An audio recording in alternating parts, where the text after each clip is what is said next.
waaw situation bi de lii la joxe donc Blaise Pascal Cissé tey moom maay joué le reporter nekk fii ci avenue Malick Sy bi nga xool ni Sénégalais yi couvre-feu bi li la leen jural liñ leen doon bañ nit ñi dajaloo far yàlla nit ñaa ngi dajaloo nit ñi amuñu fu ñu jëm war nañu ñibbi ragal nañu bu ñu ñëwee police dal seen kaw tey situation baa ngi nii nit ñaa ngi fi fees dell kenn mënul dem kenn mënul dikk nit ñaa ngi rusante liñ doon bañ lépp am na lii rek moo taxoon tey ci suba ñu def la communication pour demander vraiment li nga xamante ni moom mooy comment ça s'appelle encore couvre-feu bi donc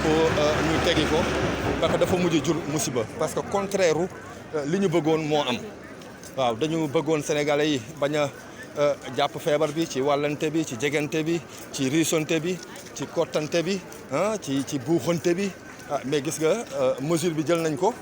mais léegi effet contraire bi moo am puisque les sénégalais aujourd'hui sont là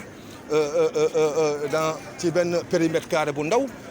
donc tàncali ko nekk des centaines góor jigéen mag ndaw léegi mu ngi nii léegi mara deytaali bu kenn ci ñoom wala man mii dama mujj tekki sama masque parce que bëgguma yor masque ci biir ñoo xam ne yoruñu masque donc ma mujj tekki sama masque maye ko def comme ñoom jël le risque donc mais tey ñun ñaata ñoo yóbbaale virus bi bu fekkee mu ngi fii ci biir nit ñi ñaata kenn xamul yàlla rek moo xam